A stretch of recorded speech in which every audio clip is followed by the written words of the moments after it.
Chapter 3.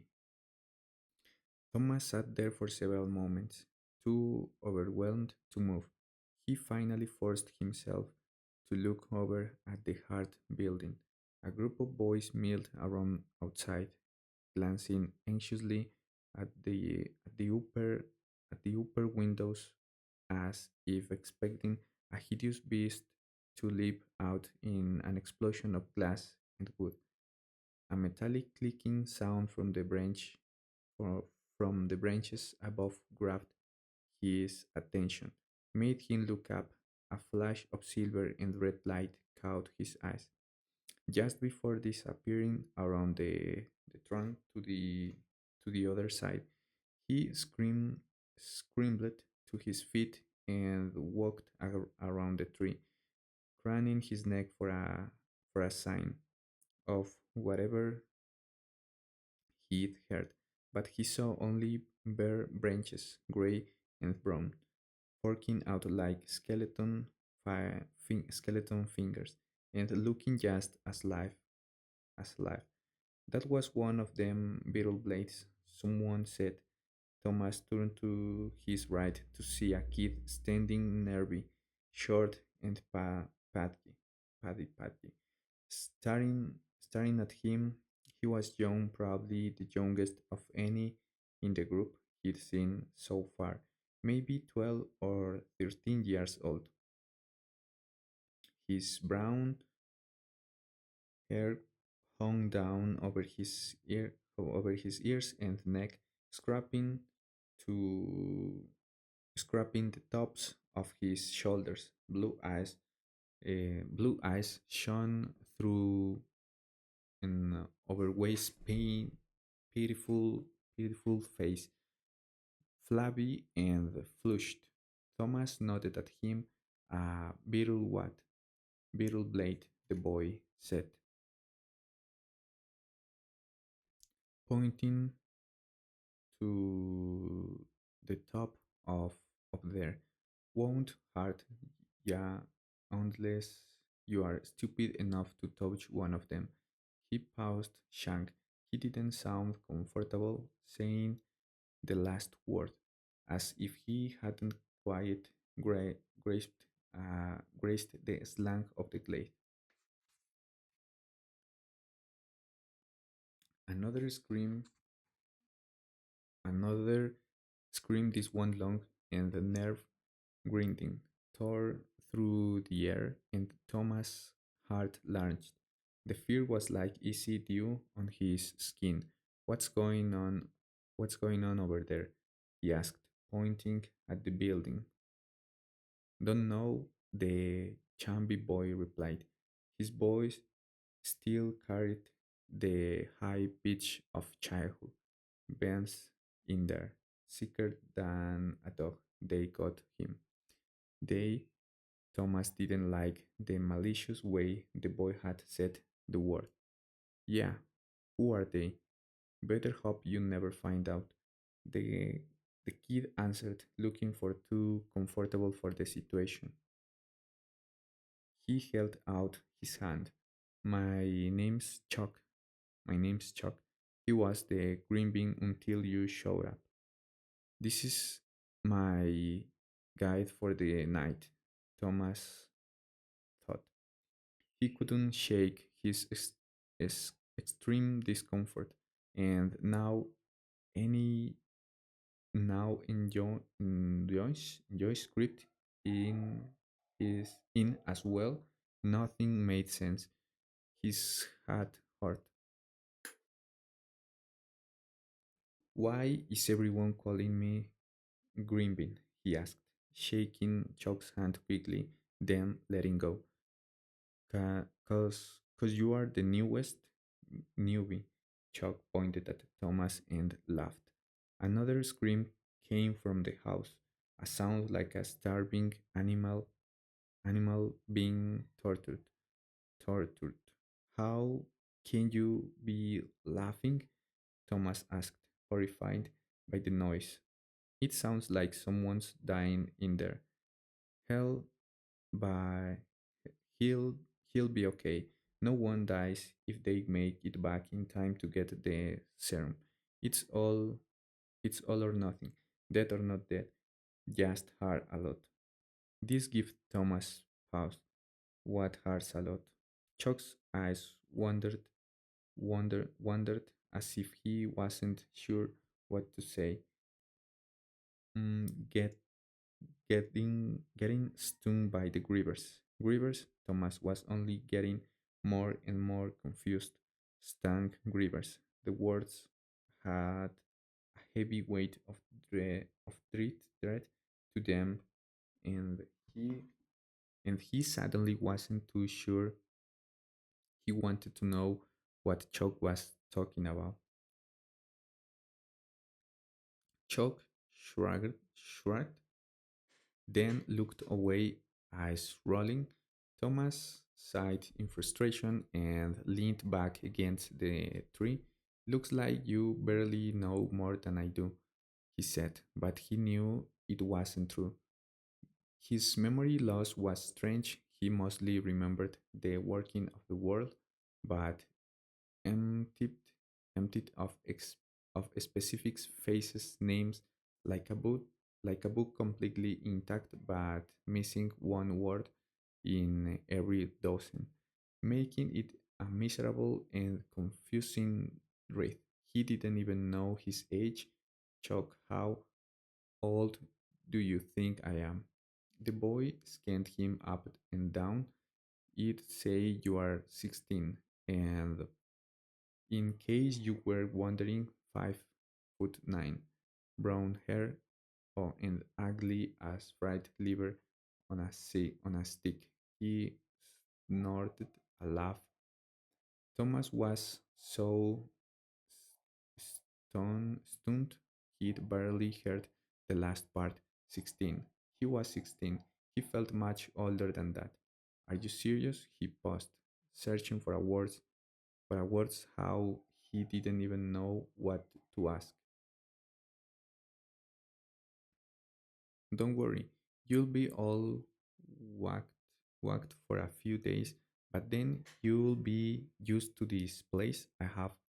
We live here. This is it. This is it. Better than living in a pile of clunk. He squint, maybe anticipating Thomas' question. Clunk's another word for poo.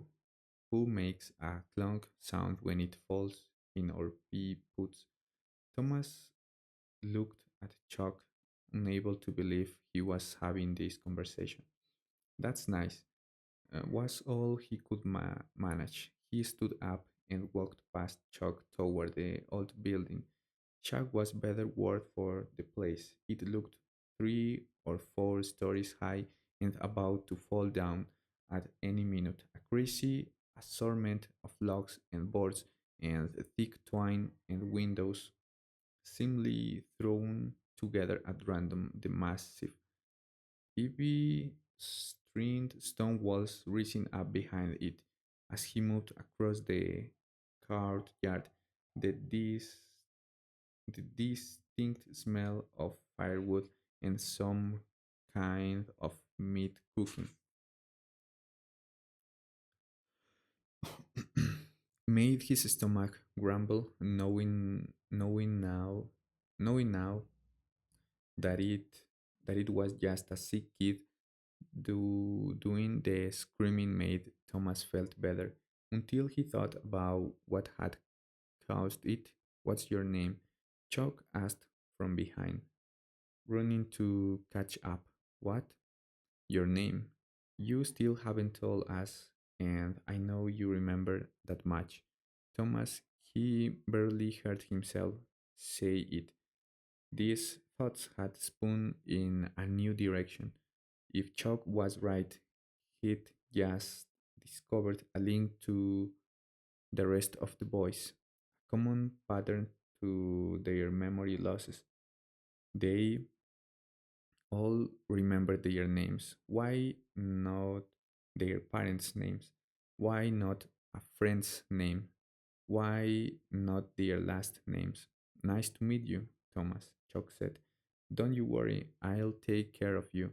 I've been here a whole month and I know the place inside and out.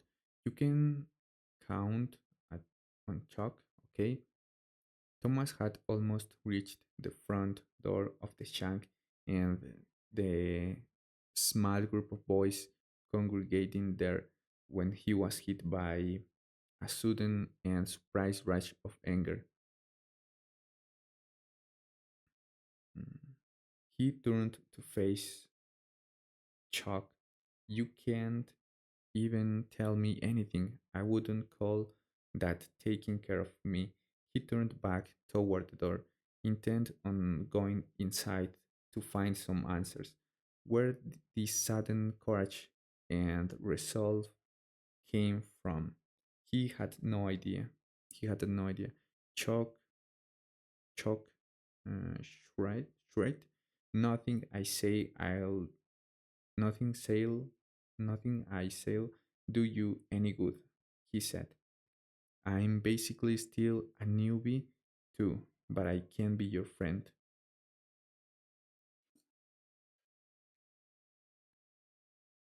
I don't need friends, Thomas interrupted. He'd reached the door, an ugly slab of sun-faded wood, and he pulled it open to see several stoic-faced boys standing at the foot of a crooked staircase. Staircase. The steps and railings twist and angled in all directions. Dark wallpaper covered the walls of the floor of the foyer and hallway hallway, half of it peeling off. The only decorations inside were dusty base on a on a three-legged table and a black and white picture of an ancient woman dressed in an old-fashioned white dress.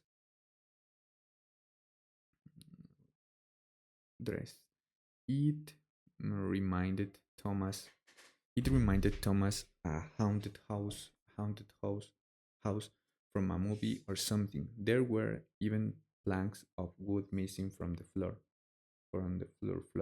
The place reeked of dust and mildew, a big contrast to the pleasant smell outside. Flickering fluorescent lights shone from the ceiling. He hadn't thought of it yet, but he had to wonder where the electricity came from in a place like the Glade. He stared at the old woman in the picture. Had she lived here once, taken care of these people? He looked it's the green bean. One of the older boys called out with a start. Thomas realized it was the black-haired guide who'd given him to look of death earlier. He looked like he was 15 or so, tall and skinny. His nose was the size of a small fist and resembled a deformed potato. This Shank probably clunked his pants when he heard old Benny baby scream like a girl. Need a new dipper, shock face. My name's Thomas. He had to get away from this guy without another word. He made for the stairs only because they were closed, only because he had no idea what to do or say. But the bully stepped in front of him, holding a hand up. Hold on there, Greenie. He jerked a thumb in the direction of the upper floor of the upper floor. Newbies aren't allowed to see someone who's been taken. Newt and Albie won't allow it. What's your problem? Thomas asked, trying to keep to fear out his voice, to fear out of his voice, trying not to think what the kid had me meant by taken. I don't even know where I am.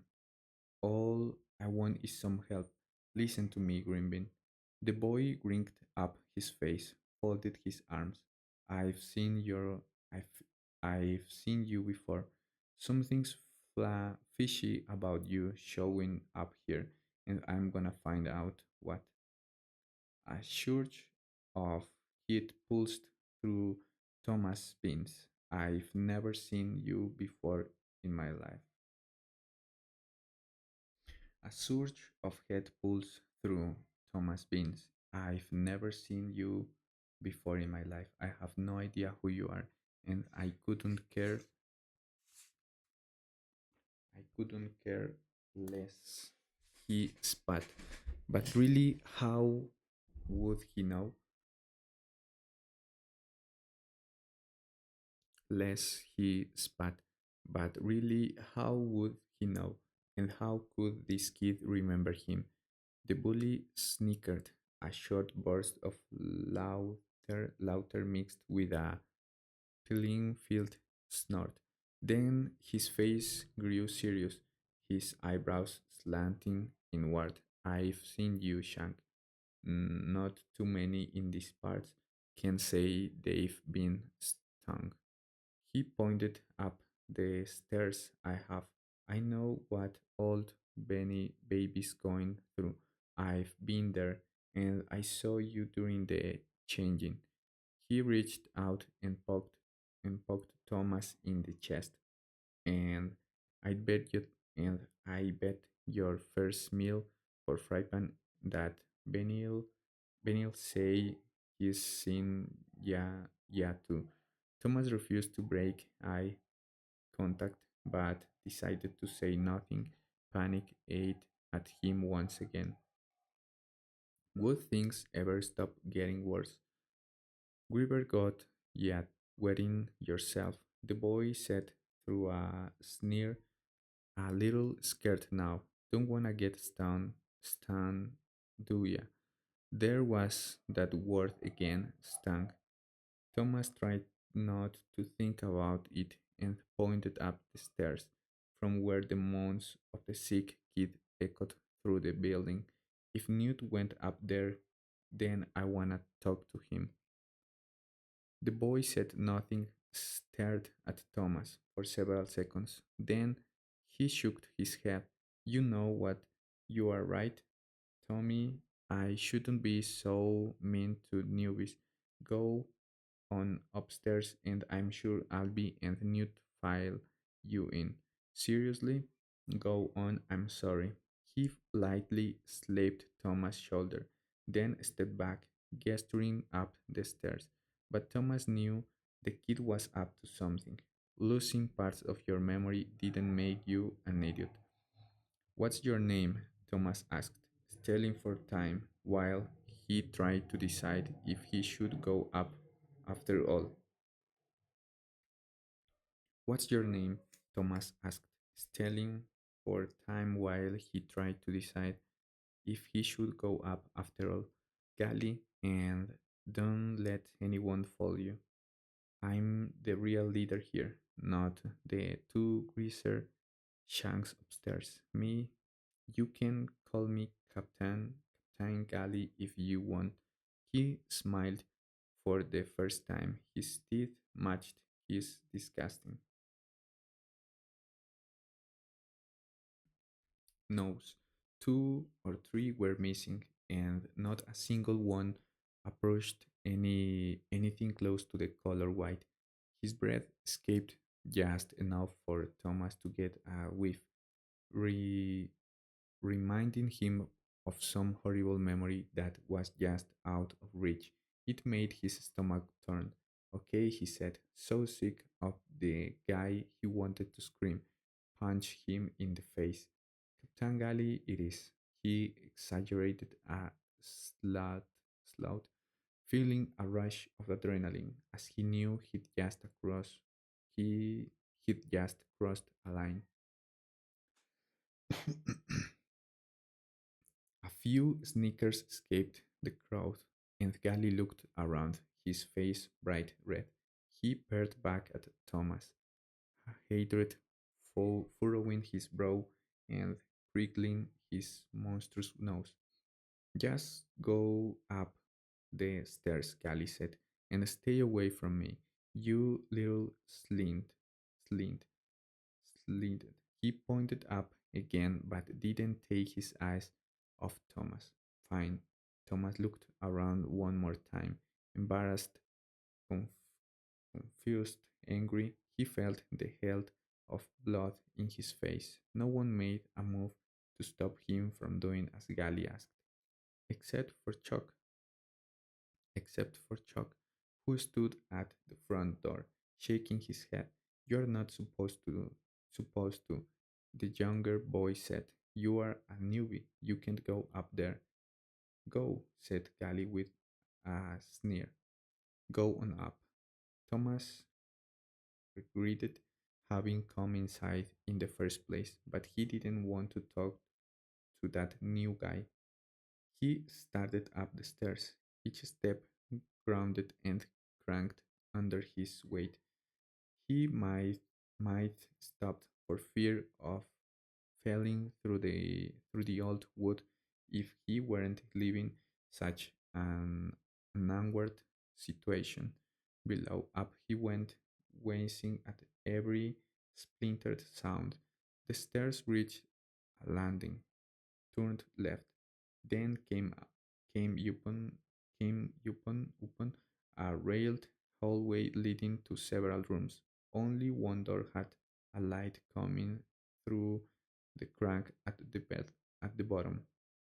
The changing galley shooted from below, looked forward to it, shocked face, as if the taunting gave Thomas a sudden burst of courage. Walked over to the lit door, ignoring the creaking floorboards and laughter downstairs, ignoring the slough of words he didn't understand, suppressing the dreadful feelings they induced. He reached down, turned the brass handle, and opened the door. Inside the room, Newt and Albie crouched over someone lying on a bed.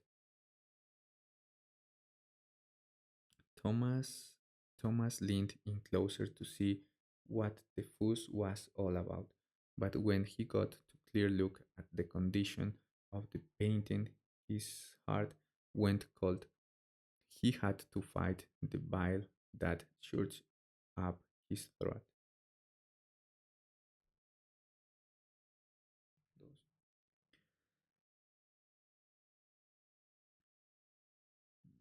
The look was fast, only a few seconds, but it was enough to haunt him forever.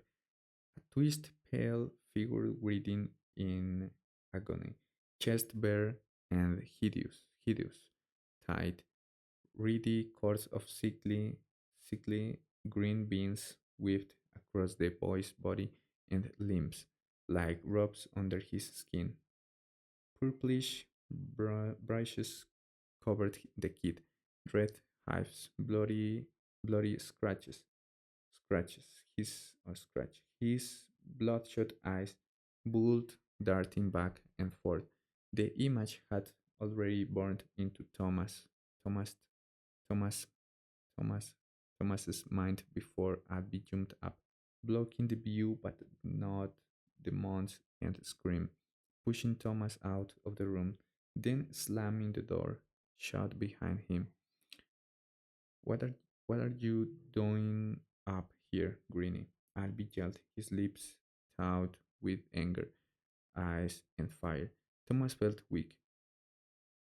I want some answers, he murmured,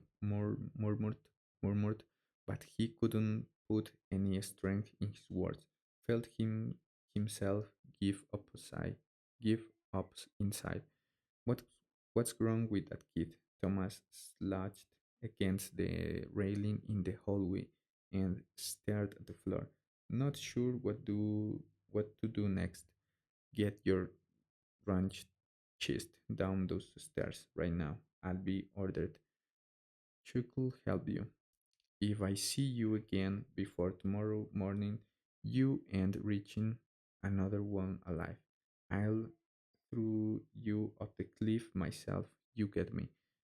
To Thomas was humiliated and scared. He felt like he'd shrunk to the size of a small rat.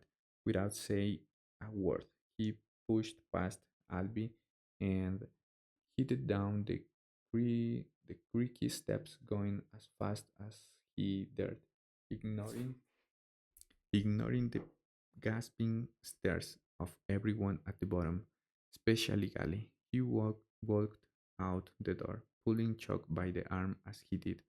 Thomas hated these people. He hated all of them except Chuck. Get me away from these guys, Thomas said. He realized that Chuck might actually be his his only friend in the world.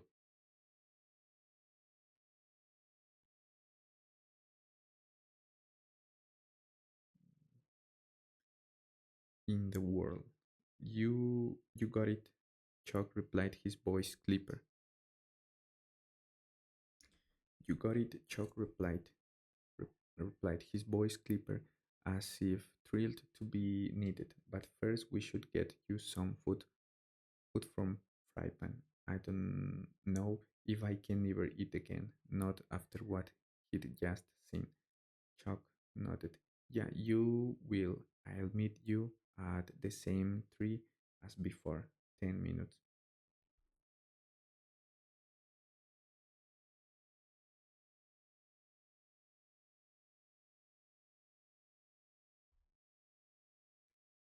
Thomas was more than happy to get it away from the house and headed back toward the tree.